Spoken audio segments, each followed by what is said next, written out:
ശൈഖുനാ സിയം റളിയല്ലാഹു നിങ്ങൾ നോക്കി, അവിടുത്തെ സംസാരം സ്ഫുടകമായ സംസാരമാണ്.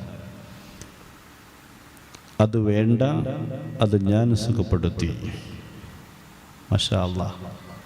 ഇപ്പോൾ നിങ്ങൾക്ക് പോകാം. ശൈഖുനയുടെ സംസാരം എന്താണ്? അവിടുത്തെ സാഹിത്യം എന്നാണ്. ഇപ്പോൾ നിങ്ങൾക്ക് പോകാം. കാലിക്കറ്റ് എന്നെഴുതിയപ്പോൾ സാലിസൂട്ട് എന്നെഴുതി കാലിക്കറ്റ് എന്ന് വായിച്ചു, കോഴിക്കോട് പോകുക എന്ന് പറയും. ശൈഖുനയുടെ സംസാരം വല്ലാത്തൊരു സംസാരമാണ്, സാഹിത്യമായിരുന്നു. നമ്മൾ സംസാരിക്കുന്ന സമയം ജനങ്ങൾക്ക് മനസ്സിലാവണം, പറയുന്ന വാക്കുകൾ മനസ്സിലാകണം. നമ്മൾ കേൾക്കുന്ന ഉച്ചരിക്കുന്ന ശബ്ദങ്ങളിൽ ഏറ്റവും ബെറ്ററായ ശബ്ദം അല്ലാഹ്. ലോകത്തെ എല്ലാ അമ്പിയാക്കന്മാരും ഉച്ചരിച്ച ശബ്ദമാണ് അല്ലാഹ്. എല്ലാ ഔലിയാക്കളും ഉച്ചരിച്ച ശബ്ദമാണ് അല്ലാഹ്. അൻതൽ ഹാദി അൻതൽ ഹഖ് ലൈസൽ ഹാദി ഇല്ലാ ഹു. അല്ലാഹു എന്നുള്ള ശബ്ദം കുട്ടികൾക്ക് വലിയ ഇഷ്ടമാണ് കേട്ടോ. എൻ്റെ ശബ്ദം ശ്രവിക്കുന്ന പ്രിയപ്പെട്ട ഉമ്മമാരെ, ഉപ്പമാരെ, നമ്മുടെ അയൽവാസികൾക്ക് തടസ്സമാകുന്ന ഏതെങ്കിലും ഒരു കാര്യം നിങ്ങളിലുണ്ടോ? നിങ്ങൾ എത്ര വാത് കേട്ടാലും ഈ ഒരു വാത് നിങ്ങൾക്ക് മാറ്റമുണ്ടാക്കും. അതിന് നിങ്ങളൊന്ന് മാറ്റി നിർത്തിയിട്ട് നിങ്ങൾ യഥേഷ്ടം വണ്ടി കൊണ്ടുപോയിക്കോ. റോഡിന് സൗകര്യം ചെയ്തോടി സന്തോഷത്തിലുണ്ട്. എത്രയോ സ്ഥലങ്ങളിൽ കല്യാണം, അടുത്തവരെ കല്യാണം ഉണ്ടാകുമ്പോൾ വീടും പൂട്ടി പോകുന്നവൻ, സ്വന്തം അടുത്ത അയൽവാസിയുടെ വീട്ടിൽ കല്യാണമുണ്ടാകുമ്പോൾ പാർക്കിംഗ് സൗകര്യങ്ങൾ നിഷേധിക്കപ്പെടുന്നവരില്ലേ? മോമിനീങ്ങളുടെ കൂട്ടത്തിലാണ് ഞാൻ പറയുന്നത്. എന്ത് വാലാ നമ്മൾ കേൾക്കുന്നത്? എന്ത് ഈമാനാണ് നമ്മളിലുള്ളത്? എന്ത് തഖ്വയാണ് നമ്മളിലുള്ളത്? എവിടെ നിന്നാണ് നമ്മുടെ ഈ ദുആക്ക് ഇജാബത്ത് കിട്ടുന്നത്? സ്വന്തം മോമിനീങ്ങളെ വേദനിപ്പിച്ചാൽ ആ വേദന തന്നെയല്ലേ? സംശയമില്ല. അതുകൊണ്ട് വിശാലമായി മോമിനീങ്ങൾ ചിന്തിക്കണം. അയൽവാസികൾക്ക് നിങ്ങൾ സ്ഥലം കൊടുക്ക്. റോഡ് എപ്പോഴും സന്തോഷമാണ്. റോഡ് സൗകര്യങ്ങൾ നിങ്ങൾ ചെയ്തു കൊടുക്കണേ. മോമിനീങ്ങളെ ഇസ്ലാമാ പറയുന്നത്, ഖുർആനാണിത് പറയുന്നത്. എല്ലാവർക്കും ഒരു വിട്ടുവീഴ്ച മനോഭാവം നമ്മളില്ലെങ്കിൽ പിന്നെ നമ്മൾ ഔലിയാക്കളെ സ്നേഹിച്ചിട്ട് എന്ത് കാര്യമാണുള്ളത്? ഇല്ല. നമ്മുടെ നാട്ടിൽ മോമിനീങ്ങൾ റബ്ബേ കൊടുക്കൂല, ഞാൻ കൊടുക്കൂല എന്നാ. ഇത് വാരിക്കൂട്ടി, ദുനിയാവിനും കൊണ്ട് വാരിക്കൂട്ടി കൊണ്ട് വെച്ചിട്ട് സുബ്ഹാനല്ലാഹി അദ്ദുനിയാ കല്ലു മിനൽ ഖലീലി വഅശിഖുഹാ അദല്ലു മിനൽ ദലീലി.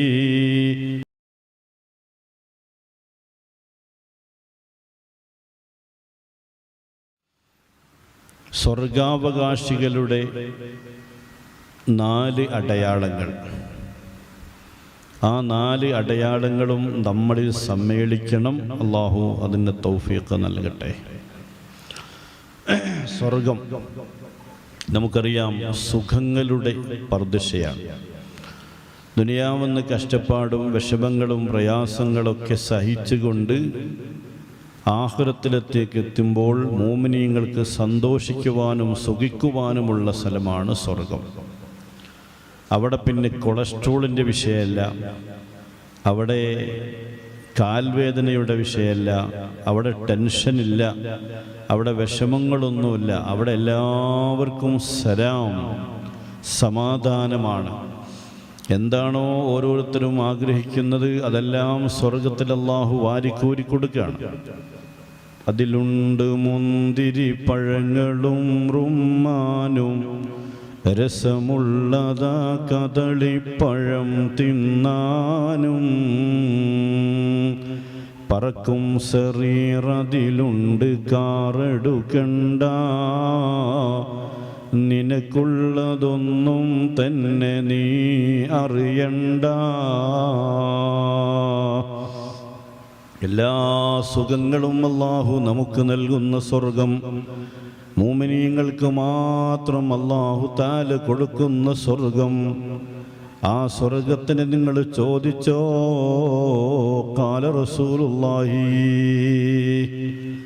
റമദാനിൽ എപ്പോഴും നമ്മൾ ചൊല്ലുന്നു അശ്ഹദു അല്ലാ ഇലാഹ ഇല്ലല്ലാഹ് അസ്തഗ്ഫിറുല്ലാഹ് അസ്അലുക്കൽ ജന്ന. അല്ലാഹുവേ, നിന്നോട് ഞാനിതാ സ്വർഗം ചോദിക്കുന്നു. നമുക്ക് മാത്രം പോരാ, നമ്മുടെ പ്രിയപ്പെട്ട ഉപ്പാക്ക് വേണം, ഉമ്മാക്ക് വേണം, സകലമാന മുഅ്മിനീങ്ങൾക്കും സ്വർഗം വേണം. അല്ലാഹുവേ, ഞങ്ങൾക്ക് സ്വർഗം നൽകണേ അല്ലാഹ്. സ്വർഗം അല്ലാഹു നമുക്ക് പ്രദാനം ചെയ്യട്ടെ. എല്ലാ മഹാന്മാരെയും സ്വർഗത്തു നിന്ന് കാണണം. നഫീസത്തുൽ മിസ്രിയ, റാബിയത്തുൽ അദവിയ, ദന്നൂനുൽ മിസ്രി, ഇമാമുൽ ഷാഫി, ഇമാമുൽ ഗസാലി, സയ്യിദനാ വ ഹബീബനാ റസൂലുള്ളാഹ്, സകലമാന അമ്പിയാക്കൾ, ഔലിയാക്കൾ, സ്വാലിഹീങ്ങൾ എല്ലാവരും സ്വർഗത്തിൽ ഒരുമിച്ചുകൂടല്ല. റബ്ബേ, ഞങ്ങൾക്ക് സ്വർഗം നൽകണേ റഹ്മാനേ. അല്ലാഹു നമുക്ക് സ്വർഗം തരട്ടെ. സ്വർഗാവകാശികളായ ആളുകളുടെ 4 അടയാളങ്ങൾ മുസ്തഫ നബി സല്ലല്ലാഹു അലൈഹി വസല്ലം തങ്ങൾ ഒന്നാമതായി പറയുന്നു, വജ്ഹുൻ മലീഹ്, പ്രസന്നമായ മുഖമായിരിക്കും സ്വർഗാവകാശികളുടേത്. പുഞ്ചിരിക്കുന്ന മുഖം, പ്രസന്നമായ മുഖമാണ് സ്വർഗാവകാശികൾക്കുള്ളതെന്ന് ഖാല റസൂലുള്ളാഹി സ്വല്ലല്ലാഹു. മുഖം മനസ്സിൻ്റെ കണ്ണാടിയാണ്. മനസ്സിൻ്റെ ഫീലിംഗ് എന്തോ, നല്ല ടെൻഷനുണ്ട് ഒരാളെ മുഖത്തേക്ക് നോക്കിയാൽ മുഖം പറയും എന്തൊരു ടെൻഷനുണ്ടെന്ന്, വായിച്ചെടുക്കാൻ കഴിയും. മുഖം വല്ലാത്തൊരു സംഭവം തന്നെയാണ്. നമ്മുടെ മനുഷ്യരാകുന്ന നമ്മുടെ ഈ സൃഷ്ടിപ്പിൽ മുഖത്തിൻ്റെ പ്രാധാന്യം വലിയ പ്രാധാന്യമാണ്. ഒരാൾ മുഖം കൊടുക്കുന്നു, മുഖം കൊടുക്കാതെ തിരിഞ്ഞു കളയുന്നു, രണ്ടും ടെൻഷൻ. അയാൾക്ക് മുഖം തന്നില്ല എന്ന് പറയുമ്പോൾ അതൊരു വിഷയം തന്നെയാണ്. നേരെ മറിച്ചൊരു പ്രബോധകൻ, ഒരു പ്രഭാഷകൻ, ഒരു ദാഴി, ഒരു ബാപ്പ, ഒരു ഉമ്മ, ഒരു അധ്യാപകൻ, ഒരു ഗുരു, എല്ലാവരും പരസ്പരം കണ്ടുമുട്ടുന്ന സമയത്ത് മുഖം കൊടുത്തുകൊണ്ട് പുഞ്ചിരിക്കുന്നൊരു മുഖം, അത് ഈമാനിൻ്റെ ലക്ഷണമാണ്. മുഖപ്രസന്നത, മറ്റൊരാളോട് പുഞ്ചിരിക്കൽ അത് സ്വതക്കയാണെന്ന് ലോകത്തിൻ്റെ ഗുരുവേ മുസ്തഫ സല്ലല്ലാഹു അലൈഹി വസല്ലം. അപ്പോൾ പുഞ്ചിരിച്ചുകൊണ്ട് ഒരു ഇളം പുഞ്ചിരി എപ്പോഴും ഉണ്ടാവുക, അത് സ്വർഗാവകാശികളുടെ ലക്ഷണമാണെന്ന് സയ്യിദനാ വ ഹബീബനാ റസൂലുള്ളാഹി. ചിരിക്കാൻ കഴിയണം, പുഞ്ചിരിക്കാൻ കഴിയണം, പൊട്ടിച്ചിരിക്കരുത്. അതേസമയം ഒരു പുഞ്ചിരി എപ്പോഴും വേണം, അത് ഈമാനിൻ്റെ അടയാളമാണ്. മുസ്തഫ നബി സല്ലല്ലാഹു അലൈഹി വസല്ലം തങ്ങളുടെ മുഖത്തേക്ക് നോക്കിക്കഴിഞ്ഞാൽ എപ്പോഴും ആരംഭ റസൂലിൻ്റെ പൂമുഖം സല്ലല്ലാഹു അലൈഹി വസല്ലം അങ്ങനെ പുഞ്ചിരിച്ചുകൊണ്ടേയിരിക്കുന്ന മുഖമാണ്. എന്ത് ചന്തമാണ് റസൂലുള്ളാഹിൻ്റെ പൂമുഖം കാണാൻ, എന്ത് ഭംഗിയാണ് ഹബീബിൻ്റെ പൂമുഖം കാണാൻ, എന്ത് രസമാണ് ഹബീബിൻ്റെ മുഖത്തേക്ക് നോക്കുമ്പോൾ. പ്രകാശിക്കുന്ന മുഖവും മിന്നുന്ന ചുണ്ടുമായി ലോകത്തേക്ക് പ്രത്യക്ഷപ്പെട്ട നബി മുഹമ്മദുർ റസൂലുള്ളാഹി സ്വല്ലല്ലാഹു അലൈഹി വസല്ലം. എല്ലാ അമ്പിയാക്കന്മാരും മുഖഭംഗിയുള്ളവരാണ്, എല്ലാ അമ്പിയാക്കന്മാരും സൗന്ദര്യമുള്ളവരാണ്. മാഷാ അല്ലാഹ്. അപ്പോൾ മറ്റൊരാളോട് സംസാരിക്കുമ്പോൾ നല്ലൊരു മുഖം കൊടുത്ത് സംസാരിക്കുക, ഒന്ന് പുഞ്ചിരിച്ച് സംസാരിക്കുക എന്നുള്ളത്, അത് ഈമാനിൻ്റെ അടയാളം. സ്വർഗാവകാശികളുടെ ലക്ഷണമെണ്ണുമ്പോൾ മുസ്തഫ നബിതങ്ങൾ പറയുന്നതാണ്, പ്രസന്നമായൊരു മുഖം എപ്പോഴും ഉണ്ടാവുക. ഈ മുഖത്തിൻ്റെ കാരുണ്യവാനായ അള്ളാഹു സമ്മാനിച്ച സംവിധാനങ്ങൾ അത്യപൂർവവും അത്ഭുതവുമാണ്. കൂടുതലൊന്നും വായിക്കേണ്ട. മുഖത്തിന് അള്ളാഹു കൊടുത്തത് 2 കണ്ണുകൾ, ഒരു മൂക്ക്, മനോഹരമായ ചുണ്ടുകൾ, എന്തെല്ലാമാണ് ഇതിൻ്റെ വിശേഷണങ്ങൾ. അള്ളാഹുവിനെ അറിയാൻ അമേരിക്കയിലേക്ക് പോകേണ്ട ആവശ്യമില്ല. സ്വന്തം ശരീരത്തിലേക്കൊന്ന് വന്നാൽ തന്നെ അള്ളാഹുവിനെ പറ്റി അറിയാൻ കഴിയും. അള്ളാഹു നമുക്ക് നൽകിയ ദൃഷ്ടാന്തങ്ങൾ, കുദറത്തുകൾ, അജായിബുകൾ. ഫോർ എക്സാമ്പിൾ ഞാൻ പറയുന്നു, നിങ്ങൾ നോക്കൂ, നമ്മുടെ മൂക്ക് എന്നത് ഒരു മഹാസംഭവമാണ്. മനുഷ്യ ശരീരത്തിലെ ഏറ്റവും പ്രധാനപ്പെട്ട ഒന്നാണ് മൂക്ക് എന്നുള്ളത്. ഈ മൂക്കിന് അല്ലാഹു തആല കൊടുത്ത അത്ഭുതാവഹമായിരിക്കുന്ന ഒരു സംഭവം. മൂക്കിലേക്ക് നിങ്ങൾ ശ്രദ്ധിച്ച് നോക്കിയാൽ കാണാം, മൂക്കിൻ്റെ ഉള്ളിലേക്ക് കയറിപ്പോവാൻ ഒരു കാരണവശാലും ഒരു പ്രാണിക്കും സാധ്യമല്ല. അത് അവിടെ നിരോധിത മേഖലയാണ്. നമ്മുടെയൊക്കെ മൂക്കിൻ്റെ ഉള്ളിലേക്ക് ഒരു പ്രാണിയോ മറ്റെന്തെങ്കിലും കയറിപ്പോകാൻ തടസ്സമിടുകയാണ് കാരുണ്യവാനായ അല്ലാഹു തആല. മൂക്കിൻ്റെ ഉള്ളിൽ നിന്ന് പുറത്തേക്ക് കുറേ രോമകൂമങ്ങളെ വെച്ചു അവൻ. അല്ലാഹു തആല കാരുണ്യവാനാണ്, ദയാലുവാണ്, ഹിക്മത്തുള്ളവനാണവൻ. മൂക്കിൻ്റെ ഉള്ളിൽ നിന്ന് നോക്കിയാൽ പുറത്തേക്കതാ രോമകൂമങ്ങൾ. എന്തിനാണ് ആ സംഭവം വെച്ചെന്നാ, ഏതെങ്കിലും വിദ്യാഭ്യാസമില്ലാത്തൊരു പ്രാണി നമ്മുടെ മൂക്കിൻ്റെ ഉള്ളിലേക്ക് ജസ്റ്റ് നിരോധിത മേഖലയായ മൂക്കിൻ്റെ ഉള്ളിലേക്ക് കയറിപ്പോയാൽ മൂക്കിനൊരു പ്രഖ്യാപനമുണ്ട്. അതെന്താണ്? ചിം എന്നാണ്. You get out. അകത്തേക്ക് പ്രവേശനമില്ല. ഇതെന്താ സംഭവം? ലോക അത്ഭുതങ്ങളിൽപ്പെട്ടൊരു അത്ഭുത സംഭവം. മറ്റൊന്നും അള്ളാഹുവിനെ പറ്റി അറിയുവാൻ കൂടുതൽ നമ്മൾ ലോക വാർത്തകളൊന്നും വായിക്കേണ്ട, സ്വന്തം ശരീരത്തിലേക്ക് തന്നെ വന്നാൽ മതി. ഏതെങ്കിലും ഒരു പ്രാണി മൂക്കിൻ്റെ ഉള്ളിലേക്ക് വരുന്ന മൂക്കിൻ്റെ പ്രഖ്യാപനം യു ഗെറ്റ് ഔട്ട്, തുമ്മുകയാണ്. അതിലൂടെ തെറിച്ചു പോയിട്ടില്ലെങ്കിൽ അടുത്തത് പ്രഖ്യാപനം വരുന്നുണ്ട്. എന്താ? നമ്മുടെ ശരീരത്തിൻ്റെ ഏത് ഭാഗത്തേക്ക് എന്തൊരു സാധനം കടന്നു വന്നാലും നമ്മുടെ ബ്രെയിൻ തലച്ചോറിലേക്ക് തന്നെ സന്ദേശം കൊടുക്കുന്നുണ്ട്. ഇതാ ഉസ്താദേ, തങ്ങളെ ഒരു ഈച്ച വന്നിട്ടുണ്ട്, ഒരു കൊതുക് വന്നിട്ടുണ്ട്, അങ്ങനെ അങ്ങനെ അങ്ങനെ സന്ദേശങ്ങളാണ്. ചിമ്മെന്നാണ്. അൽഹംദുലില്ലാഹ്, ഒരാൾ തുമ്മുകയാണ്, അതോടുകൂടെ അതങ്ങ് തെറിച്ചു പോവുകയാണ്. ഒരാൾ തുമ്മിക്കഴിഞ്ഞാൽ അവിടെ മുസ്തഫ നബി തങ്ങൾ ഇടപെടുകയാണ്. ഒരാൾ തുമ്മിയാൽ അൽഹംദുലില്ലാ പറയണേ, അൽഹംദുലില്ലാ. അൽഹംദുലില്ലാ എന്തിനാണ് പറയുന്നത്? ഒരു തുമ്മുക എന്നുള്ളത് മനുഷ്യ ശരീരത്തിൽ നടക്കുന്നൊരു വലിയൊരു പ്രതിഭാസമാണ്.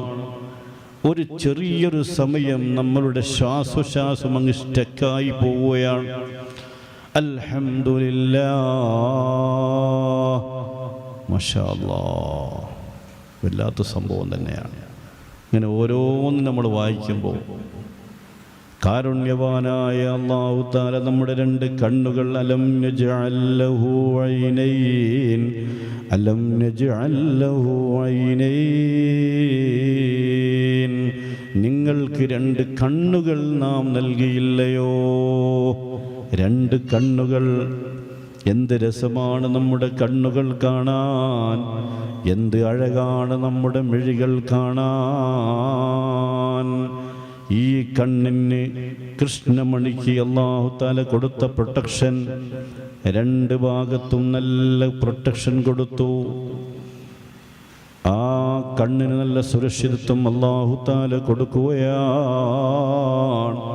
കാരുണ്യവാനായ അല്ലാഹു തആല നമുക്ക് കണ്ണിൻ്റെ കാഴ്ച നിലനിർത്തിയിട്ടരട്ടെ. കാഴ്ച നഷ്ടപ്പെടുമ്പോഴാണെന്ന് അറിയുക. രണ്ട് പിരികങ്ങൾ അതിങ്ങനെ അടക്കുന്നു, ഓപ്പണാക്കുന്നു. കണ്ണിന് പൂർണ്ണ സുരക്ഷിതത്വം അല്ലാഹു തആല നൽകി. മറ്റേതൊരു കമ്പനിക്കും ഇത് കൊടുക്കാൻ കഴിയില്ല. ഒരു ശരീരത്തിൽ, നമ്മുടെ ശരീരത്തിൽ ഏത് ഭാഗത്ത് ഓരോന്നും അല്ലാഹു കറക്റ്റാക്കി ഫിറ്റാക്കിയവരാണ്. കാരുണ്യവാനായ അല്ലാഹ്, പഠിച്ചവനെ, വല്ലാത്ത സംഭവം തന്നെയാണ് മുഖം. അതുകൊണ്ട് ബൈക്ക് യാത്രക്കാർ ബൈക്ക് യാത്രക്കാർ നിർബന്ധമായും ഹെൽമറ്റ് ധരിക്കണം. അതെന്തിനാണ്? അള്ളാഹു നൽകിയ കണ്ണിനെ പൂർണ്ണമായും സുരക്ഷിതമാക്കി സൂക്ഷിക്കുക എന്നത് നമ്മുടെ ബാധ്യതയാണ്. കാരണം ബൈക്ക് യാത്രയിൽ മിക്കവാറും പൊടിപടലങ്ങളുണ്ടാകും. കണ്ണിനും മുഖത്തിനും തലക്കുമൊക്കെ സുരക്ഷിതമായി നമുക്ക് യാത്ര ചെയ്യുവാനും ആരോഗ്യത്തോടുകൂടെ ജീവിക്കുവാനും അത് അനിവാര്യമാണ്. ഓരോന്നും അങ്ങനെയാണ്. മുഖം വല്ലാത്ത സന്തോഷമാണ്. മുസ്തഫ നബി സല്ലല്ലാഹു അലൈഹി വസല്ലം തങ്ങൾ പറയുകയാണ്, വജ്ഹുൻ മലീഹ്, പ്രസന്നമായ മുഖഭാഗം സ്വർഗാവകാശികളുടെ ലക്ഷണമാണെന്ന് സയ്യിദുനാ വ ഹബീബുനാ റസൂലുള്ളാഹ്. അല്ലാഹു തആല അത് നിലനിർത്താൻ അല്ലാഹു തൗഫീഖ് ചെയ്യട്ടെ. മുഖത്തിന് ഭംഗി കൂടാൻ തഹജ്ജുദ് നിസ്കാരം കൃത്യമായി തഹജ്ജുദ് നിസ്കരിച്ച് അല്ലാഹു അല്ലാഹു അല്ലാഹു എന്നുള്ള ദിക്ർ ധാരാളമായി അങ്ങ് ചൊല്ലിയാൽ അല്ലാഹ് അല്ലാഹ് അല്ലാഹ് എന്ന മഹത്തരമായ ദിക്ർ അങ്ങനെ ചൊല്ലി ഇസ്മങ്ങനെ ചൊല്ലിയാൽ ധാരാളമായി നമുക്ക് മുഖഭംഗി ഇങ്ങനെ കൂടുകയാണ്. അള്ളാഹുവിൻ്റെ മഅരിഫത്തിൻ്റെ ജ്ഞാനങ്ങൾ നമുക്കിലേക്ക് ഉറവെടുത്ത് വരികയാണ്. കാരണം ലോകത്ത് നമ്മൾ വായിക്കുന്ന ശബ്ദങ്ങളുടെ കൂട്ടത്തിൽ, നമ്മൾ ഉച്ചരിക്കുന്ന ശബ്ദങ്ങളുടെ കൂട്ടത്തിൽ ഏറ്റവും നല്ല ശബ്ദം അല്ലാഹു എന്നുള്ള ശബ്ദമാണ് അല്ലേ? നമ്മൾ കേൾക്കുന്ന ഉച്ചരിക്കുന്ന ശബ്ദങ്ങളിൽ ഏറ്റവും ബെറ്ററായ ശബ്ദം അല്ലാഹു എന്നുള്ള മഹത്തരമായിരിക്കുന്ന മഹോന്നതമായ ഇസ്മിൻ്റെ മഹത്തരമായിരിക്കുന്ന പ്രാധാന്യം നമ്മൾ അറിയുമ്പോഴാണ് അല്ലാഹ്.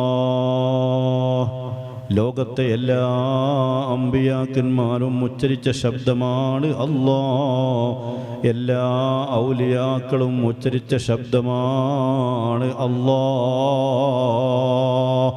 അല്ലാഹ് അൻതൽ ഹാദി അൻതൽ ഹഖ് ലൈസൽ ഹാദി ഇല്ലാ ഹു. അല്ലാഹു എന്നുള്ള ശബ്ദം എല്ലാ അമ്പിയാക്കന്മാരും അല്ലാഹ് എന്നുള്ള ശബ്ദം, എല്ലാ ഔലിയാക്കളും അല്ലാഹ് അതിലങ്ങ് ലയിച്ചുപോയി ആനന്ദവും അനുരാഗവുമായി മാറുകയാണ്. മാഷാ അല്ലാഹ്. അതുകൊണ്ട് തന്നെയാണ് ഒരു കുട്ടി ഭൂമിയിലേക്ക് ആദ്യമായി കടന്നു വരുന്ന സമയത്ത് പ്രസവിച്ച ഉടനെ തന്നെ കുട്ടി കേൾക്കേണ്ട ശബ്ദവും ഏതാണ്? ആ ബാങ്കിൻ്റെ ധ്വനിയാണ്. ബാങ്ക് കൊടുക്കുമ്പോൾ ആദ്യമായി പറയുന്നത് ഏതാണ്? അല്ലാഹു അക്ബർ. അല്ലാഹു അക്ബർ ശബ്ദമാണ്. ഈ കുട്ടി ലോകത്തെ ആദ്യം അറിയേണ്ടത് അല്ലാഹുവിനെ പറ്റിയാണ്. കേൾക്കേണ്ടതും അല്ലാഹുവിനെ പറ്റിയാണ്, അറിയേണ്ടതും അല്ലാഹുവിനെ പറ്റിയാണ്, ജീവിക്കുന്നതെല്ലാം അല്ലാഹുവിനെ പറ്റിയാണ്. അല്ലാഹ് ഭയങ്കര ശബ്ദമാണ്. അല്ലാഹു എന്നുള്ള ഇസ്മ ഏതൊരു എൻ്റെ പ്രിയപ്പെട്ട മോമിനീങ്ങളെ, ഉമ്മമാരെ, സഹോദരിമാരെ, അല്ലാഹു എന്നുള്ള ശബ്ദം ഏതൊരു ദിക്റിൽ കടന്നു വരുന്നുണ്ടോ ആ ദിക്റിന് മറ്റ് ദിക്റുകളെ അപേക്ഷിച്ചുകൊണ്ട് പവർ കൂടുകയാണ്. അല്ലാഹ് എന്നുള്ള ശബ്ദം ഏതൊരു ദിക്റിൽ കടന്നു വരുന്നുണ്ടോ ആ ദിക്റിന് മറ്റ് ദിക്റുകളെ വെച്ച് മാറ്റുകൂടുകയാണ്. അല്ലാഹു അല്ലാഹു അല്ലാഹ്. ബിസ്മി ചൊല്ലുന്ന ആൾ, ബിസ്മിയുടെ ഒരു പവർ ഏതാണ്? ബിസ്മി അല്ലാഹ്, ബിസ്മില്ലാഹിർ റഹ്മാൻ. ഉണ്ടോ? അൽഹംദുലില്ലാഹ് ഒരു പവർ എന്താണ്? അൽഹംദുലില്ലാഹ്. അല്ലാഹു എന്നുള്ള പവറാണ്. മനുഷ്യൻ ജീവിക്കുന്നത് എന്തിനു വേണ്ടിയാണ്? അള്ളാഹിനെ അറിയാൻ വേണ്ടിയാണ്. മനുഷ്യൻ എന്തിനാണ്? അല്ലാഹു അല്ലാഹു അല്ലാഹ്. ആയത്തുൽ കുർസിയുടെ തുടക്കം നിങ്ങളൊന്ന് പറയൂ. ആയത്തുൽ കുർസിയുടെ പവർ ഏതാണ്? അല്ലാഹു ലാ ഇലാഹ ഇല്ലാ ഹുവൽ ഹയ്യുൽ ഖയ്യൂം. അസ്മാഉൽ ഹുസ്ന വലിയ പവറാണ്. അതിൽ അല്ലാഹു എന്നുള്ളത് വല്ലാത്ത പവറാണ്. അങ്ങനെ തുടങ്ങിയിട്ട് എല്ലാത്തിനും അല്ലാഹു അക്ബർ, തക്ബീറത്തുൽ ഇഹ്റാം അല്ലാഹു തന്നെ. നിസ്കരിക്കുമ്പോഴും അല്ലാഹു അക്ബർ, ലബ്ബൈക് അല്ലാഹുമ്മ ലബ്ബൈക്. ഹജ്ജിൻ്റെ വേളയിലും നമ്മൾ ശബ്ദമതാ കേൾക്കുന്നു, ലബ്ബൈക് അല്ലാഹുമ്മ ലബ്ബൈക്. അല്ലാ എന്ന ശബ്ദമാണ്. എല്ലാ ഔലിയാക്കളും അല്ലാഹു എന്നുള്ള ശബ്ദത്തിന് വ്യാഖ്യാനം കൊടുക്കുകയാണ്. അല്ലാഹുവിനെ അറിയുകയാണ്. പടച്ച റബ്ബേ, അല്ലാഹ് തന്നെ പറയുന്നു, അല്ലാഹുവിൻ്റെ മഹത്വം, വലില്ലാഹിൽ അസ്മാഉൽ ഹുസ്നാ. അല്ലാഹുവിന് സുന്ദരങ്ങളായ നാമങ്ങളുണ്ട്, അതുകൊണ്ട് നിങ്ങൾ ദുആ ചെയ്തോ. ഖാലല്ലാഹു അസ്സ വജൽ. അള്ളാഹു എന്നുള്ള ശബ്ദം രസമാണ്. ഇനി ആൾ മരിക്കാം, ചൊല്ലി ചൊല്ലി ചൊല്ലി ജീവിതത്തിൽ അവസാനം ഈ ദുനിയാവെന്ന് വിട പറയുമ്പോഴും അതാ മൻ കാന ആഖിറു കലാം, ആരെങ്കിലും ഒരാളുടെ അവസാനത്തെ സംസാരം, അവസാനത്തെ ശബ്ദം ലാ ഇലാഹ ഇല്ലല്ലാഹ് അല്ലാഹ്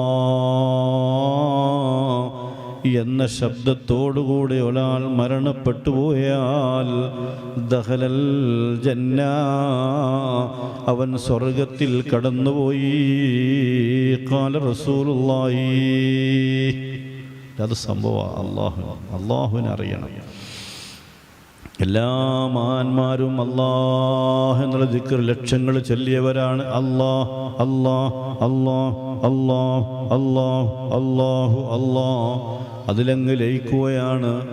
എല്ലാം അല്ലാഹുവിനുള്ളതാണ്. സസ്യലതാദികളും ആകാശങ്ങളും ഗാലക്സികളും ഗ്രഹങ്ങളും നക്ഷത്രങ്ങളും ഉപഗ്രഹങ്ങളും എല്ലാം അല്ലാഹുവിൻ്റെതാണ്. എല്ലാം അല്ലാഹുവിൻ്റെ തസ്ബീഹിലാണ്. എല്ലാം അല്ലാഹുവിൻ്റെ മഹത്വം പറയും. അപ്പോൾ അല്ലാഹു എന്നുള്ള ഇസ്മു വല്ലാത്തൊരു ഇസ്മു തന്നെയാണ്. അല്ലാഹു എന്നുള്ള ഇസ്മു ഒരാൾ കൂടുതലായി സമയം ചൊല്ലിയാൽ മനസ്സിന് സമാധാനം കടന്നു വരികയാണ്. ചെറിയ കുട്ടികളിങ്ങനെ കരയുന്ന സമയം നിങ്ങൾ കുട്ടിയെ തൊട്ടിലേറ്റ് ഇങ്ങനെ ആട്ടുകയാണ്. ലാ ഇലാഹ ഇല്ലല്ലാഹു ലാ ഇലാഹ ഇല്ലല്ലാഹ് ലാ ഇലാഹ ഇല്ലല്ലാഹു മുഹമ്മദുർ റസൂലുള്ളാഹ്. അല്ലാഹ് എന്നുള്ള ശബ്ദം കേൾക്കുമ്പോഴേ കുട്ടി അടങ്ങുകയാണ്. കാരണം ഈ ഒരടക്കമേതാണ്. അല്ലാഹു എന്നുള്ള ശബ്ദം കുട്ടികൾക്ക് വലിയ ഇഷ്ടമാണ് കേട്ടോ. കുട്ടികൾ ഇങ്ങനെ കേൾക്കട്ടെ, അതിങ്ങനെ കേട്ട് പഠിക്കണം. അല്ലാഹ് ലാ ഇലാഹ ഇല്ലല്ലാഹു ലാ ഇലാഹ ഇല്ലല്ലാഹ് ലാ ഇലാഹ ഇല്ലല്ലാഹു മുഹമ്മദുർ റസൂലുള്ളാഹ്. അല്ലാഹ് എന്ന ശബ്ദം കേൾക്കുമ്പോഴേക്ക് അടങ്ങുന്ന പിശാചിന് ഏറ്റവും കൂടുതൽ പേടിയാണ് ഈ അല്ലാഹു എന്നുള്ള ഇസ്മ. അതുകൊണ്ടാണ് ബാങ്ക് കൊടുക്കുന്ന സമയം ബാങ്ക് കേൾക്കുമ്പോഴേക്ക് അല്ലാഹു അക്ബർ എന്ന് കേൾക്കുമ്പോഴേക്ക് പിശാച് ഓടി ഓടി ഓടി മറഞ്ഞു പോകുമേ. ഖാല റസൂലുള്ളാഹി. ബാങ്ക് കേൾക്കാത്ത ഭാഗത്തേക്ക് പിശാച് ഓടി ഓടി ഒളിക്കുമെന്നാണ്. കാരണം ഈ ഒരു പദം അവന് കേട്ടുകൂടാ. അല്ലാഹു അക്ബർ നല്ല ശബ്ദമാണ്. അപ്പോൾ നമ്മൾ കുട്ടികളൊക്കെ കരയുന്ന സമയത്ത് ലാ ഇലാഹ ചൊല്ലിക്കൊടുക്കുക. അതിങ്ങനെ താരാട്ട്. അതേസമയം ലാ ഇലാഹ ഇല്ലല്ലാഹ് ചെല്ലുമ്പോൾ ലാ ഇലാഹ ഇല്ലല്ലാഹ് ചെല്ലും ഹുളൂരിയത്തോടുകൂടെ ചെല്ലണം എന്നാണ്. ഹുളൂരിയത്തോടുകൂടെ ചെല്ലുക ദിക്റാണ്. ലാ ഇലാഹ ഇല്ലല്ലാഹ്. അല്ലാഹു ബർക്കത്ത് ചെയ്യട്ടെ. മുസ്തഫ നബി സല്ലല്ലാഹു അലൈഹി വസല്ലം പറയുന്നു, സ്വർഗാവകാശികളുടെ 4 അടയാളങ്ങളിൽ ഒന്ന് എപ്പോൾ നോക്കിയാലും മുഖപ്രസന്നതയാണ്. ആരോട് സംസാരിക്കുമ്പോഴും സന്തോഷത്തോടു കൂടെയാണ് പറയുക. അങ്ങനത്തെ ഒരു സന്തോഷം മനസ്സ് വേണം. ഭാര്യയോട് സംസാരിക്കുമ്പോൾ മുഖം കൊടുക്കണം. ശിഷ്യനോട് സംസാരിക്കുമ്പോൾ മുഖം കൊടുക്കാതിരിക്കരുത്. സന്തോഷത്തോടെ നിങ്ങൾ പറഞ്ഞോ, അതാണ് സന്തോഷം. ഒന്ന് പുഞ്ചിരിച്ച്, സാരല്ല, അതങ്ങ് റാഹത്താവും. ഭാര്യയ്ക്ക് എന്തോ ഒരു മിസ്റ്റേക്ക് കുടുങ്ങി, ഭക്ഷണത്തിലൊരു ഉപ്പിൻ്റെ പോരായി ഉണ്ടായി, സാരല്ല, അത് അടുത്തേക്ക് നോക്കിയാൽ മതി. ഒരു വാക്ക്, ഒരു പുഞ്ചിരിയോടെ പറയും. അത് സ്വർഗാവകാശികളുടെ ലക്ഷണമാണ്. മുഖം കറുപ്പിച്ചുകൊണ്ട് ഭീകരമായ രൂപം സ്വർഗവാസികളുടെ ലക്ഷണമല്ല. മുസ്തഫ നബി തങ്ങൾ പറയാണ്, വജ്ഹുൻ മലീ, പ്രസന്നമായ മുഖം, അത് സ്വർഗാവകാശികളുടെ ലക്ഷണമാണെന്ന് ലോകത്തിൻ്റെ നേതാവ് നബി മുഹമ്മദുർ റസൂലുള്ളാഹ്. അധ്യാപകന്മാർ, ഗുരുനാഥന്മാർ എല്ലാവരും മുഖപ്രസന്നതയുള്ളവണ്. കുട്ടികൾ ക്ലാസ്സിലേക്ക് കടന്നു വരുമ്പോൾ അധ്യാപകന്മാർ കൂടുതലായിക്കൊണ്ട് സ്ട്രോങ്ങോടുകൂടി നിൽക്കണമെന്നില്ല. കുട്ടികളെ സ്വീകരിക്കാൻ കെൽപ്പുള്ളവരായിരിക്കണം അധ്യാപകന്മാർ. കുട്ടികളെ സ്നേഹത്തോടുകൂടെ തലോടാൻ കെൽപ്പുള്ളവരാവണം അധ്യാപകന്മാർ. രക്ഷിതാക്കളും ഉമ്മമാരും ഉപ്പമാരും അങ്ങനെയാവണം. പുഞ്ചിരിയല്ലാത്ത സന്തോഷമാണ്. നമ്മുടെ മക്കളിങ്ങനെ കരഞ്ഞപ്പോൾ കുട്ടിനെടുത്ത് ഇങ്ങനെ ഒന്ന് പാട്ടുപാടി ഒന്ന് വേത്തിയിലിപ്പോൾ കുട്ടി അങ്ങോട്ട് ചിരിക്കാൻ തുടങ്ങി. നമുക്കിന് സമാധാനം. ഈ പുഞ്ചിരി വല്ലാത്തൊരു സന്തോഷമാണ്. ഇത് മനുഷ്യന് മാത്രം സ്വന്തമാണ്. മാഷാ അല്ലാഹ്, വജ്ഹുൻ മലീഹ്, നല്ല മുഖപ്രസന്നത ഉണ്ടാകും, നല്ലൊരു വർത്താനം, നല്ലൊരു നോട്ടം. അതുതന്നെ. രണ്ടാമതായി മുസ്തഫ നബി സല്ലല്ലാഹു അലൈഹി വസല്ലം തങ്ങൾ പറയുകയാണ്, സ്വർഗാവകാശികൾപ്പെട്ടവരുടെ രണ്ടാമത്തെ അടയാളം ലിസാനുൻ ഫസീഹ്, സ്ഫുടമായ സംസാരം. സംസാരിക്കുമ്പോൾ മറ്റുള്ളവർക്ക് തിരിയുന്ന രൂപത്തിലാവണമെന്നാണ്. നമ്മൾ സംസാരിക്കുമ്പോൾ മറ്റുള്ളവർക്ക് തിരിയുന്ന രൂപത്തിൽ സംസാരിക്കുക. അപ്പോൾ അസ്സലാമു അലൈക്കും, വഅലൈക്കും അസ്സലാം എന്ന് പറയുക. അസ്സലാമു അലൈക്കും, വഅലൈക്കും എന്നല്ല. സംസാരത്തിൻ്റെ ഭാഷകൾ അത് പറയുമ്പോൾ നല്ല സ്ഫുടമായ സംസാരമായിരിക്കും. ശൈഖുനാ സിയ്യൂമി റളിയല്ലാഹു അൻഹു നിങ്ങൾ നോക്കി, അവിടുത്തെ സംസാരം സ്ഫുടകമായ സംസാരമാണ്. അത് വേണ്ട, അത് ഞാൻ സുഖപ്പെടുത്തി. മാഷാ അല്ലാഹ്, ഇപ്പോൾ നിങ്ങൾക്ക് പോകാം. ശൈഖുനയുടെ സംസാരം എന്താണ്? അവിടുത്തെ സാഹിത്യം എന്നാണ്. ഇപ്പോൾ നിങ്ങൾക്ക് പോകാം. കാലിക്കറ്റ് എന്നെഴുതിയപ്പോൾ സാലിസൂട്ട് എന്നെഴുതി കാലിക്കറ്റ് എന്ന് വായിച്ചു, കോഴിക്കോട് പോകുക എന്ന് പറയും. ശൈഖുനയുടെ സംസാരം വല്ലാത്തൊരു സംസാരമാണ്, സാഹിത്യമായിരുന്നു. നമ്മൾ സംസാരിക്കുന്ന സമയം ജനങ്ങൾക്ക് മനസ്സിലാവണം, പറയുന്ന വാക്കുകൾ മനസ്സിലാകണം. മുസ്തഫ നബി സല്ലല്ലാഹു അലൈഹി വസല്ലം തങ്ങൾ സംസാരിക്കുമ്പോൾ അവിടുത്തെ പ്രഭാഷണം ഓരോന്നും മണിമണിയായി എഴുതാൻ കഴിയുന്ന രൂപത്തിലായിരുന്നു അവിടുത്തെ സംസാരിക്കാറുള്ളത്. ഓരോ വാക്കുകളും അവിടെ നിന്ന് മുസ്തഫ നബി തങ്ങൾ ഇങ്ങനെ വളരെ വളരെ കറക്റ്റായിട്ട് ഉച്ചരിക്കും. മാഷാ അല്ലാഹ്, ലിസാനുൻ ഫസീഹുൻ, നല്ലൊരു നാവ്, നല്ല നാവാണ്.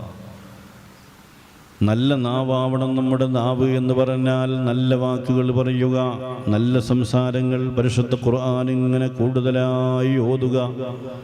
നാവ് അള്ളാഹു നമുക്ക് നൽകി അതിന് വേണ്ടിയാണ്. അള്ളാഹുവിനെ പറ്റി പറയാനാണ്, ദിക്ർ ചൊല്ലാനാണ്, സ്വലാത്ത് ചൊല്ലാനാണ്, നന്മകൾ സുഹൃതങ്ങൾ പറയട്ടെ. അങ്ങനെ നേരെ മറിച്ചാവർ മറ്റുള്ളവർക്ക് വേദനിപ്പിക്കുന്നൊരു വാക്ക് പറഞ്ഞു പോകരുത്. ഒരാളെയും വേദനിപ്പിക്കുന്ന വാക്ക് പറഞ്ഞു പോകരുത്. അത് സ്വർഗാവകാശിയുടെ ലക്ഷണമല്ല. സ്വർഗാവകാശിയുടെ ലക്ഷണമേതാണ്? ലിസാനുൻ ഫസീഹ്, നല്ല നാവാണ്. ഒരു വാക്ക് മതിയല്ല ഒരാളെ സന്തോഷിപ്പിക്കാൻ. 1,00,000 രൂപ കടം കൊടുത്ത ഒരാൾക്ക് വാങ്ങിയ ആള് അയാൾക്ക് ബേജാറ് ഡേറ്റായി. അയാൾ വാങ്ങിയോട് പറഞ്ഞു, സുഹൃത്തേ എനിക്ക് തരാൻ പൈസ ഇല്ലെന്ന് പറയുമ്പോൾ അയാൾ പറയാണ്, സുഹൃത്തേ സാരല്ല, കുറച്ചുകൂടി തന്നിട്ട് തന്നാൽ മതി എന്ന് പറയുമ്പോൾ നല്ലാത്തൊരു വാക്കാണത്. അദ്ദേഹത്തിൻ്റെ മനസ്സിന് സന്തോഷം വന്നുപോയി. അങ്ങനെ എപ്പോഴും അങ്ങനെയാണ്, ഏത് കാര്യങ്ങൾക്കും അങ്ങനെയാണ്. നല്ലൊരു വാക്ക്. ഇനി നല്ലൊരു വാക്ക് പറയാൻ നമുക്ക് സമയമുണ്ടോ? ഞാൻ പറയാം, മലയാളികൾ, മുഅ്മിനീങ്ങൾ, മലയാളികൾ ഉണരാൻ തീരെ ചിന്തിക്കാത്തൊരു മേഖല ഉണ്ട്. കേരളത്തിലുടനീളം നമ്മൾ സഞ്ചരിച്ചാൽ കാണുന്നൊരു യാഥാർത്ഥ്യം അതെന്താ? ഒരു വീട്, നമ്മുടെ വീട്, ആ വീടിന് ചുറ്റുഭാഗം വലിയ കൺമതിലുകൾ. ആ കൺമതിലുകൾക്ക് ഒരു ഭാഗത്ത് വലിയ ഗേറ്റ്. നമ്മൾ സുരക്ഷിതമായി കഴിഞ്ഞു എന്നാണ് നമ്മൾ വിചാരിക്കുന്നത്. പക്ഷെ മലയാളികൾ മാറാത്തൊരു സങ്കടം ഞാൻ എപ്പോഴും എൻ്റെ പ്രസംഗത്തിൽ പറയാറുണ്ട്. ഇന്നും ഞാനിത് പറയുമ്പോഴും ഈ ഒരു സംഭവത്തിന് വേണ്ടി വിഷമിക്കുന്നവർ എത്രയോ ആളുകളുണ്ട്. എന്താ സംഭവം? നമ്മളൊരു വീടുണ്ടാക്കി, മതിലൊക്കെ കെട്ടി. തൊട്ടടുത്ത് നമ്മുടെ അയൽവാസി, അപ്പുറത്തെ അയൽവാസി, ഇവിടുത്തെ അയൽവാസി, എല്ലാ അയൽവാസികളും നമ്മളോട് അയൽവാസികളുടെ കടമയുണ്ടല്ലോ. പക്ഷേ വിഷയം എന്താണെന്ന് വെച്ചാൽ എല്ലാവരും വലിയ കൺമതിലും കൊണ്ട് കെട്ടിയിട്ട് മനസ്സിൻ്റെ ഉള്ളിലുള്ള കൺമതിൽ പുറത്തേക്ക് ഇങ്ങോട്ട് എടുത്തു. അത് പുറത്തും കൺമതിലായി മാറി. ഞാനും എൻ്റെ കുടുംബവും മറ്റുള്ളവർക്കവിടെ മാറി നിൽക്കട്ടെ. ഇക്കാരണം കൊണ്ട് മുഅ്മിനീങ്ങളുടെ മനസ്സൊന്ന് മാറേണ്ടതുണ്ട്. സുബ്ഹാനല്ലാഹ്, അപ്പുറത്തെ അയൽവാസിക്ക് റോഡിന് സൗകര്യമില്ല. കൂട്ടുകാരാ, നിങ്ങൾ അല്പമൊരു സ്ഥലം നിങ്ങൾ തരണം എന്ന് പറഞ്ഞാൽ ഇയാളെന്താ ചെയ്യുന്നത്? തൻ്റെ ഭൂമി കറക്റ്റ് അതിര് തിരിച്ച്, നമ്മുടെ സാമർഥ്യമാണത്, മുഅ്മിനീങ്ങളുടെ സാമർഥ്യം, കറക്റ്റ് അതിരിങ്ങോട്ട് തിരിച്ചിട്ട് ഒരു ഇഞ്ചും ഞാൻ വിട്ടുകൊടുക്കൂലെന്നാ. ഇന്നാലില്ലാഹി വ ഇന്നാ ഇലൈഹി റാജിഊൻ. ഒരു ഇഞ്ചും ഞാൻ വിട്ടുകൊടുക്കൂല. ഇവനെന്ത് അധികാരമായതിനുള്ളത്? ഇവൻ മരണപ്പെട്ടു പോയാൽ ഇത് മക്കളിലേക്ക് പോകുകയല്ലേ? പടച്ച റബ്ബേ, എത്രയോ അയൽവാസികൾ, എത്രയോ മുഅ്മിനീങ്ങൾ ഇന്നും ടെൻഷനിലല്ലേ? റോഡിന് സൗകര്യമില്ലാത്തത് കൊണ്ട് സ്ഥലം കൊടുക്കുന്നില്ല. സ്ഥലമില്ലായിട്ടല്ല, പൈസ കൊടുക്കാൻ ഞങ്ങൾ തയ്യാറാണ്. പക്ഷേ മുഅ്മിനീങ്ങളുടെ മനസ്സ് മാറുന്നില്ല. പിന്നെ ദുആക്ക് എങ്ങനെ ഇജാബത്ത് കിട്ടാനാണ്? എൻ്റെ ശബ്ദം ശ്രവിക്കുന്ന പ്രിയപ്പെട്ട ഉമ്മമാരെ, ഉപ്പമാരെ, നമ്മുടെ അയൽവാസികൾക്ക് തടസ്സമാകുന്ന ഏതെങ്കിലും ഒരു കാര്യം നിങ്ങളിലുണ്ടോ? നിങ്ങൾ എത്ര വാദ കേട്ടാലും ഈ ഒരു വാദ നിങ്ങൾക്ക് മാറ്റമുണ്ടാക്കും. അതിര് നിങ്ങളൊന്ന് മാറ്റി നിർത്തിയിട്ട് നിങ്ങൾ യഥേഷ്ടം വണ്ടി കൊണ്ടുപോയിക്കോ. റോഡിന് സൗകര്യം ചെയ്തോടി സന്തോഷത്തിലുണ്ട്. എത്രയോ സ്ഥലങ്ങളിൽ കല്യാണം, അടുത്തവരെ കല്യാണം ഉണ്ടാകുമ്പോൾ വീടും പൂട്ടി പോകുന്നവർ, സ്വന്തം അടുത്ത അയൽവാസിയുടെ വീട്ടിൽ കല്യാണമുണ്ടാകുമ്പോൾ പാർക്കിംഗ് സൗകര്യങ്ങൾ നിഷേധിക്കപ്പെടുന്നവരില്ലേ? മുഅ്മിനീങ്ങളുടെ കൂട്ടത്തിലാണ് ഞാൻ പറയുന്നത്. എന്ത് വാദാ നമ്മൾ കേൾക്കുന്നത്? എന്ത് ഈമാനാണ് നമ്മളിലുള്ളത്? എന്ത് തഖ്വയാണ് നമ്മളിലുള്ളത്? എവിടെ നിന്നാണ് നമ്മുടെ ഈ ദുആക്ക് ഇജാബത്ത് കിട്ടുന്നത്? സ്വന്തം മുഅ്മിനീങ്ങളെ വേദനിപ്പിച്ചാൽ ആ വേദന തന്നെയല്ലേ? സംശയമില്ല. അതുകൊണ്ട് വിശാലമായി മുഅ്മിനീങ്ങൾ ചിന്തിക്കണം. അയൽവാസികൾക്ക് നിങ്ങൾ സ്ഥലം കൊടുക്ക്. റോഡ് എപ്പോഴും സന്തോഷമാണ്. റോഡ് സൗകര്യങ്ങൾ നിങ്ങൾ ചെയ്തു കൊടുക്കണേ. മുഅ്മിനീങ്ങളെ, ഇസ്ലാമാ പറയുന്നത്, ഖുർആനാണിത് പറയുന്നത്. എല്ലാവർക്കും ഒരു വിട്ടുവീഴ്ച മനോഭാവം നമ്മളില്ലെങ്കിൽ പിന്നെ നമ്മൾ ഔലിയാക്കളെ സ്നേഹിച്ചിട്ട് എന്ത് കാര്യമാണുള്ളത്? ഇല്ല. അപ്പോൾ എല്ലാവരും ഒന്ന് വിട്ടുവീഴ്ച ചെയ്യാൻ. അയൽവാസികൾക്ക് റോഡ് സൗകര്യം, വെള്ളത്തിൻ്റെ സൗകര്യം, ഇതൊക്കെ നമ്മൾ ചെയ്താൽ നമുക്ക് വലിയ കൂലി അല്ലാഹു തആല നൽകുന്നുണ്ട്. ആഖിറത്തിലേക്ക് വലിയ മുതൽക്കൂട്ടാണ്. അങ്ങനെ നമ്മൾ ചെയ്യാം. വെള്ള സൗകര്യം, റോഡ് സൗകര്യമൊക്കെ ചെയ്ത് കൊടുക്കുക. എന്തെല്ലാം സാഹചര്യം ഞാൻ കണ്ടത് നമ്മുടെ കേരളത്തിൽ ഭയങ്കര. ഏത് ജില്ല, ഒരു ജില്ല എന്നല്ല, ഏത് ജില്ലയിൽ പോയി നോക്കിയാലും നിങ്ങളുടെ കുടുംബത്തിലേക്ക് നിങ്ങൾ യാത്ര പോവുക, എന്നാൽ ചെറിയ ഇടവഴി, രണ്ട് ഭാഗത്തും വലിയ വിശാലമായ പറമ്പ. ആ നാട്ടിലുള്ള ആളുകളുടെ സ്ഥലം കൊടുക്കാതെ വാശി അല്ലെങ്കിൽ പിടിവാശി, മൈസർ, പിശുക്ക്, എന്തെല്ലൊക്കെ ഇനി പറയാം. ഇന്നാ ലില്ലാഹി വ ഇന്നാ ഇലൈഹി റാജിഊൻ. മുഅ്മിനീങ്ങളെ, ഈമാനിലേക്ക് വരി, ഖുർആനിലേക്ക് വരി. അപ്പോൾ എല്ലാവർക്കും സൗകര്യങ്ങൾ ചെയ്തു കൊടുക്കുക, വിശാലമായ കാഴ്ചപ്പാട്. ഇതിനെ കണ്ടത് ദ്വീപുകളിൽ ചെന്നാൽ, ലക്ഷദ്വീപുകളിൽ ചെന്നാൽ ഈ ഒരു കൺമതിലും മതിൽ കെട്ടില്ല. ആർക്കും ആരെ പറമ്പിലൂടെ യഥേശം നടക്കാൻ കഴിയും, ഒരു വിഷയമില്ല. നമ്മുടെ നാട്ടിൽ മോമിനിയങ്ങൾ റബ്ബേ കൊടുക്കൂല, ഞാൻ കൊടുക്കൂല എന്നാ. ഇത് വാരിക്കൂട്ടി, ദുനിയാവിനെ കൊണ്ട് വാരിക്കൂട്ടി കൊണ്ട് വെച്ചിട്ട് സുബ്ഹാനല്ലാഹി അദ്ദുനിയാ കല്ലു മിനൽ ഖലീലി വഅശിഖുഹാ അദല്ലു മിനൽ ദലീലി. ഹിയ ദുനിയാ, ഈ ദുനിയാവെന്ന് പറയുന്നത് ഹിയ ദുനിയാ അഖല്ലു മിനൽ ഖലീലി, അത് വളരെ കുറവാണ്. ഒരാളുടെ വയസ്സ് 63, 70, ഏറി വന്നാൽ 100 അല്ലേ ഉള്ളൂ. പക്ഷേ വഅശിഖുഹാ അദല്ലു മിനൽ ദലീലി, അതിനെ ഇഷ്ക് വെക്കുക എന്ന് പറഞ്ഞാൽ വളരെ താഴ്ന്ന ഏർപ്പാടാണ്. ദുനിയാവിലിപ്പം ഞാൻ പറയാ, എത്ര ആൾക്കാർ കൊമ്പന്മാർ വമ്പന്മാർ കഴിഞ്ഞു പോയി. ഫറോവ ചക്രവർത്തിയില്ലായിരുന്നോ? ഫറോവ ചക്രവർത്തി സുബ്ഹാനല്ലാഹ് ജല്ല ജലാലുഹു, എത്ര അവൻ്റെ അഹങ്കാരങ്ങൾ. ഫറോവ ഫിർഔൻ ചക്രവർത്തി, അവൻ്റെ ആഡംബരങ്ങൾ എന്തൊക്കെ എത്രയാണ്. സുബ്ഹാനല്ലാഹി ജല്ല ജലാലുഹു. ചങ്ങായി പേടുള്ളത് ഓൻ്റെ ഭരണം എവിടെ? അങ്ങനെ നമ്മുടെ നാട്ടിലേക്ക് വന്നാൽ എത്രയെത്ര വലിയ വലിയ വലിയ രാജാക്കന്മാർ. നിങ്ങൾ വെല്ലൂർ ലത്തീഫിയിലേക്ക് പോയാൽ, വെല്ലൂർ ലത്തീഫിയ സിറ്റിയുടെ ഭാഗത്ത് നിങ്ങളെത്തിയാൽ നിങ്ങൾക്ക് നവാബിൻ്റെ കോട്ട കാണാൻ കഴിയും. ആ വലിയ കോട്ടയുടെ ചുറ്റുഭാഗത്തും വലിയ തടാകം കാണാൻ കഴിയും. ആ വലിയ തടാകത്തിൽ വലിയ വലിയ മുതലകളാണ്. എന്തിനാണ് മുതലകളെ വെച്ചെന്നറിയോ? അക്രമികൾ ഒരിക്കലും കോട്ടയുടെ ഉള്ളിലേക്ക് കടന്നു വരരുത്. സുബ്ഹാനല്ലാഹ്, സുരക്ഷിതമായി കൊണ്ട് കോട്ടയിൽ നിൽക്കാനാണ്. ആ കോട്ട, അങ്ങനെയുള്ള വലിയ കോട്ടകൾ പണിതുകൊണ്ട് ജീവിച്ച രാജാക്കന്മാരില്ലേ? അങ്ങനത്തെ രാജാക്കന്മാരെവിടെ പോയി? അവരിന്നെവിടെ? അവരുടെ ഭരണീയരെവിടെ? അവരുടെ സ്ഥലമെവിടെ? അതം മുതൽ പല കാലവും കഴിഞ്ഞില്ലേ, അതിലത്ഭുതം ഇന്നോളവും നിനക്കില്ലേ. അങ്ങനത്തെ ആളൊക്കെ പോയി ദുനിയാവിനെ വാരിപ്പോണ്ടൊരു കാര്യമില്ല. അതുകൊണ്ട് ആ മഹാന്മാരൊക്കെ ദുനിയാവിനങ്ങ് കഴിഞ്ഞു വെച്ചതാ. അവർക്ക് ദുനിയാവ് എത്ര കിട്ടിയിട്ടും അവർ എല്ലാം ധർമ്മം ചെയ്തു, അവരങ്ങ് കൊടുത്തു. ദുനിയാവിന് വാരി കാര്യമില്ല. അല്ലാഹു തആല നമ്മളെ കാക്കട്ടെ. ദുനിയാവ് നമ്മളെ പിഴപ്പിച്ച് കളയും. അദ്ദുനിയ ഹൽവത്തുൻ ഖുൽറാ, ദുനിയാവ് മധുരമുള്ളതാണ്. ഹുൽവത്തുൻ ഖുൽറാ. അപ്പോൾ നമ്മൾ ശ്രദ്ധിക്കണം, ആവശ്യത്തിനൊക്കെ ഉപയോഗപ്പെടുത്തി ബാക്കിയുള്ളൊക്കെ ശ്രദ്ധയോടുകൂടെ കൈകാര്യം ചെയ്യണം. അല്ലാഹു തആല നമുക്ക് റാഹത്ത് വർക്കട്ടെ ചെയ്യട്ടെ, ബർക്കത്ത് നൽകട്ടെ. മൂന്നാമതായി നബി സല്ലല്ലാഹു അലൈഹി വസല്ലം തങ്ങൾ പറയുകയാണ്, ഇപ്പോൾ ശിഷ്യന്മാരോട്, ഭാര്യയോട്, സ്വന്തം ഭാര്യയോട് നല്ല വാക്ക് പറയുക, നല്ലൊരു വർത്താനം.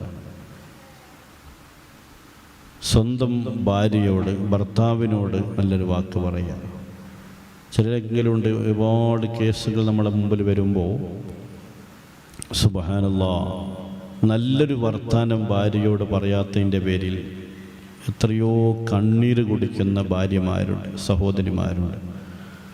ഭർത്താക്കന്മാരൊക്കെ നല്ലവരാണ്, ദീനുണ്ട്, ദിക്റുണ്ട്, സ്വലാത്തുണ്ട്, ഖുർആനുണ്ട്, വഅളുണ്ട്, എല്ലാം ഉണ്ട്. പക്ഷേ സ്വന്തം ഭാര്യയോട് നല്ലൊരു വാക്ക് പറയാത്ത എത്ര ഭർത്താക്കന്മാരുണ്ട്. മുസ്തഫ നബി സല്ലല്ലാഹു അലൈഹി വസല്ലം തങ്ങൾ ഭാര്യമാരോട് വല്ലാത്ത സന്തോഷത്തോടുകൂടെ പെരുമാറുകയാണ്. ഭാര്യമാരെ ഇന്നും അടിമകളാക്കിയിട്ട് നടത്തുന്നവരില്ലേ? അങ്ങനെ പാടില്ല എന്നോ? ഇന്നാ ലില്ലാഹി വ ഇന്നാ ഇലൈഹി റാജിഊൻ. നല്ലൊരു വാക്ക് പറയണം. മിക്കവാറും കുടുംബകലഹങ്ങൾ കാരണം നല്ലൊരു സംസാരകാലത്താണ്, നല്ലൊരു വാക്ക് പറയാൻ കഴിയാത്തതാണ്. ഭർത്താവിന് കഴിയുന്നില്ല, ഭാര്യയെ സന്തോഷിപ്പിക്കാൻ കഴിയുന്നില്ല, അത് സാരല്ല എന്ന് പറയാൻ കഴിയുന്നില്ല. അപ്പോൾ എല്ലാവരോടും നല്ലൊരു വാക്ക് പറയുക, അത്രേ എല്ലാവരും ആഗ്രഹിക്കുന്നുള്ളൂ. അപ്പോൾ അവനവൻ്റെ ഭാര്യമാരോട് നല്ല രീതിയിൽ പെരുമാറുക. ഭാര്യമാരെ അടിമകളാക്കി നിർത്താൻ പാടില്ല. നമ്മൾ ശ്രദ്ധിക്കേണ്ട വിഷയമാണ്. നല്ലൊരു വാക്ക് പറയാൻ കഴിയുന്നില്ല എങ്കിൽ എന്തിനവനെ കല്യാണം കഴിച്ച്? അപ്പോൾ അവനവൻ്റെ ഭാര്യമാരോട് നല്ല വാക്ക് പറയുക. തെറ്റുകളുണ്ടാവണം, സാരല്ല മോളെ, അള്ളാഹു റാഹത്താക്കട്ടെ. അതൊരു വാക്ക് മതി, പുഞ്ചിരിയും മതി. ഒരു കുടുംബകലയുടെ ഉണ്ടാവില്ല. ഭർത്താവിന് തെറ്റ് വന്നാൽ ഭാര്യമാർ സാരല്ല, ഒന്ന് തലൊഴിഞ്ഞ് കൊടുത്ത് സാരല്ല, അള്ളാഹു റാഹത്താക്കട്ടെ എന്നൊക്കെ പറഞ്ഞ് ഒരു ചായയും കൊടുത്ത് ഒരു ഓർഡേഴ്സും കൊടുത്താൽ തീരുന്ന വിഷയം ഉണ്ടാവും. ഇതൊന്നായിട്ട് പഞ്ചായത്ത് പിന്നെ പഞ്ചായത്താക്കി ആളുകൾ വന്ന് കോളായി കോടതി കയറി വക്കീലന്മാർക്കൊക്കെ പൈസ കൊടുത്തിട്ടുള്ള കാര്യമാണ്. സത്യത്തിൽ നോർമൽ കേസാണ് ഏത് കുടുംബത്തിലെ വിഷയത്തിൽ. പരിശുദ്ധ ഖുർആൻ തീരുമാനം പറയാത്തൊരു കേസും ഒന്നുമില്ല. ഖുർആനിലേക്ക് മടങ്ങിയാൽ തീരുമാനിക്കാൻ കഴിയാത്തൊരു വിഷയം മോമിനികൾക്കില്ല, ലോകത്തിനില്ല. ഒരു വിട്ടുവീഴ്ച മനോഭാവമാണ് ഇതിന് ഖുർആൻ ആദ്യം മുന്നോട്ട് വെക്കുന്നത്. മനുഷ്യന്മാരാണ്, തെറ്റ് പാലയിലുണ്ടാവും, അത് സമ്മതിച്ചാൽ മതി. ആരും ഇവിടെ പ്രവാചകന്മാരൊന്നുമല്ല, തെറ്റിപ്പോൾ അങ്ങോട്ടും ഇങ്ങോട്ടൊക്കെ ഉണ്ടാവും. അപ്പോൾ ഒരു മിസ്റ്റേക്ക് വരുന്ന സമയത്ത് ഒരു വിട്ടുവീഴ്ച ചെയ്ത് കൊടുക്കുക. മിക്കവാറും കുടുംബങ്ങൾ വേഗം തീർക്കാൻ കഴിയും. എത്ര കേസുകളാണ് റഹ്മാനായ റബ്ബ് കുടുംബ കോടതികളിൽ കെട്ടിക്കിടക്കുന്നത്. ആരാ ഉത്തരവാദി? നമ്മൾ തന്നെയാണ് ഉത്തരവാദി. ഖുർആൻ നമ്മുടെ മുമ്പിലില്ലേ? ഖുർആനിൽ തീർപ്പ് കൽപ്പിക്കാൻ പറ്റാത്ത വിഷയങ്ങളുണ്ടോ മുഅ്മിനീങ്ങളെ? ഇല്ല. ഹദീസിലേക്ക് വന്നാൽ മുസ്തഫ നബി നമ്മുടെ മുസ്തഫൻ റസൂലുള്ളാഹിന്റെ മുഴുവൻ ജീവിതങ്ങളും നമുക്ക് പാഠങ്ങളാണ്. അപ്പം മുഅ്മിനീങ്ങളുടെ മുമ്പിൽ ഏത് വിഷയങ്ങൾ വന്നാലും നമ്മുടെ മുമ്പിൽ ഖുർആനുണ്ട്, നമ്മുടെ മുമ്പിൽ ഹദീസുണ്ട്. അതങ്ങ് നോക്കി പറഞ്ഞാൽ മതി, തീർക്കും. എന്തിനും വിഷയം പരിഹാരമാണ്. അല്ലാഹു തആല ബർക്കത്ത് ചെയ്യട്ടെ. കുടുംബജീവിതം നല്ലൊരു വാക്ക് മതി. പലരും ഒരുപാട് സഹോദരന്മാരും നമ്മൾക്കകത്ത് വരുന്ന സമയത്ത് പറയുന്നൊരു കേസാണ്, തങ്ങളെ ഒന്നും വേണ്ട, എൻ്റെ വിയാപ്പിള നല്ല ഇൽമുള്ള ആളാണ്, അറിവുള്ള ആളാണ്, വിദ്യാഭ്യാസമുള്ള ആളാണ്, BA ഉള്ള ആളാണ്, എഞ്ചിനീയറാണ്, ഡോക്ടറാണ്, മുരിയാരാണ്. പക്ഷേ അവനവൻ്റെ ഭാര്യമാരോട് വീട്ടിൽ വന്നിട്ട് നല്ലൊരു വർത്താൻ പറയാൻ കഴിയില്ലെങ്കിൽ, നല്ലൊരു വാക്ക് കൊടുക്കാൻ കഴിയില്ലെങ്കിൽ ഇതൊന്നും കാര്യമില്ല. ഒരു ഭാര്യ ആഗ്രഹിക്കുന്നത് അമേരിക്കൻ്റെ പ്രസിഡന്റ് എന്ത് പറഞ്ഞു എന്നല്ല, എൻ്റെ ഭർത്താവ് എന്ത് പറയുന്നു എന്നാണ്. അപ്പോൾ ഭർത്താവിൻ്റെ സന്തോഷവും തലോടലുകളുമാണ് ഏത് ഭാര്യയും ആഗ്രഹിക്കുന്നത്. അവരോട് നല്ലൊരു വാക്കെന്ന് പറയാം. മാഷാ അല്ലാഹ്, അല്ലാഹു തആല ബർക്കത്ത് ചെയ്യട്ടെ. നാലാമത് വയദുൻ സഹിയുൻ, ധർമ്മം ചെയ്യുന്ന കൊടുക്കുന്ന കയ്യാണ്. അത് സ്വർഗാവകാശികളുടെ ലക്ഷണമാണെന്ന് സയ്യിദുനാ വഹബീബുനാ റസൂലുള്ളാഹ്. ഇത് 4 സ്വർഗത്തിൻ്റെ അവകാശികളുണ്ടാകും. 1 വജഹുൻ മലീഹുൻ, പ്രസന്നമായ നല്ല പുഞ്ചിരിച്ച് സംസാരിക്കുക, നല്ലൊരു വാക്ക് പറയുക. 2 നല്ലൊരു വർത്താനം പറയുക. 3 നല്ലൊരു മനസ്സ്. 4 വയദുൻ സഹിയുൻ, കൊടുക്കുന്ന കയ്യ. അത് കൊടുക്കന്നെ, അവനാൻ്റെ കയ്യിൽ നിന്ന് കൊടുക്കുക. അപ്പോൾ നമ്മളുടെ കയ്യിൽ നിന്നുള്ള എന്താണോ അതാണ് കൊടുക്കുക. ദീനുൽ ഇസ്ലാമിന് വേണ്ടി, പാവക്കോട്ടർക്ക് വേണ്ടി, യതീം കുട്ടികൾക്ക് വേണ്ടി അങ്ങനെ കൊടുക്കുന്നൊരു കയ്യാണ്. ഇത് സ്വർഗാവകാശ ലക്ഷണം. സയ്യിദുനാ വഹബീബുനാ റസൂലുള്ളാഹി